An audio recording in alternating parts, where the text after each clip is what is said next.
Nous recevons aujourd'hui Fabrice Domange, directeur général d'AIG Europe de l'Ouest et notamment de la France. Bonjour Fabrice. Bonjour. Alors, est-ce que vous pouvez nous présenter brièvement AIG? AIG, on a implanté depuis plus de 95 ans en Europe, en France depuis 1948. On est le leader mondial, un des leaders mondiaux de l'assurance. Et en quelques chiffres, AIG, c'est environ 70 milliards de chiffre d'affaires, 64 000 employés. On sert à travers 130 pays 88 millions de clients. On assure à peu près 90% des entreprises de Fortune 500. En France, 80-85% du SBF 120. Et on est une entreprise qui aime tenir ses engagements. Notamment, on rembourse pratiquement 100 millions de sinistres par jour. En AIG, en France, on a une très bonne année 2014. C'est une année à la fois atone et agitée, dans le sens où on a eu beaucoup de demandes de cotation et puis peu de changements. En fait, il y a une grande capacité sur le marché, donc une pression sur les prix, avec notamment des couvertures de risque de plus en plus élargies. Donc on a quand même, malgré ça, réussi à faire en risque d'entreprise plus de 8,4% de croissance sur cette année, qui est vraiment important vis-à-vis des résultats du marché. On est très fiers, notamment grâce à notre continuation sur notre qualité et notre expertise de souscription. Aussi, dans le risque financier, notre position de leadership, on continue à investir énormément. Tout ce qui est D&O, responsabilité du mandataire social, on assure pratiquement 400 000 dirigeants en France.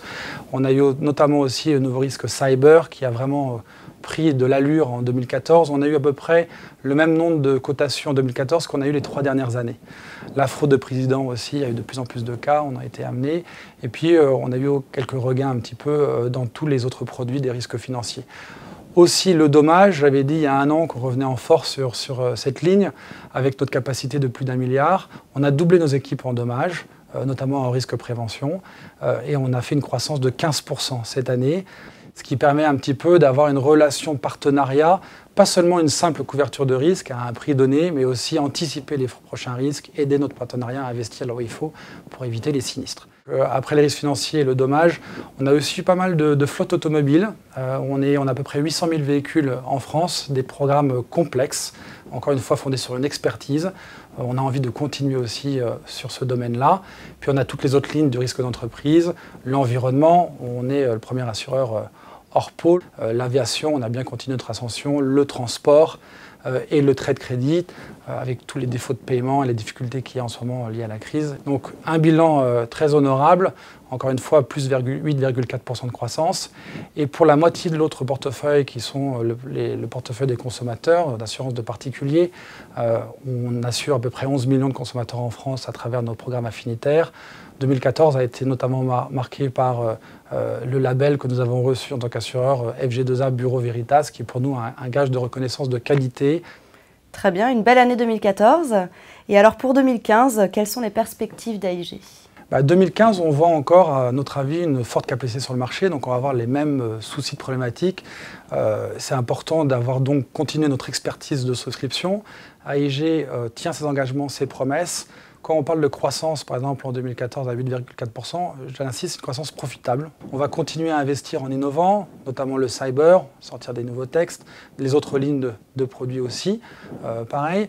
Et on a à la fois cette croissance à tirer, parce qu'on veut continuer à aller sur notre chemin de 1 milliard de primes dans les années qui viennent. Et en même temps, on est aussi dans une année charnière de transformation.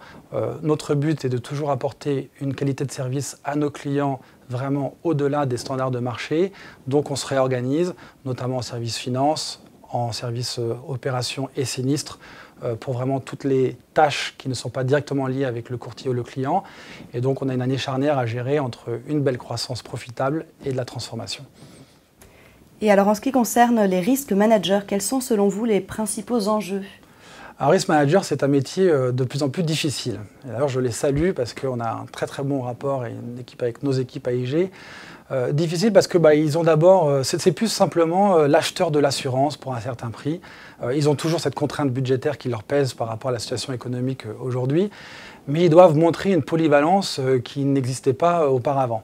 Polyvalence parce qu'il faut aussi qu'ils comprennent bien tous les enjeux, les risques géopolitiques, par exemple criminalité nationale ou internationale.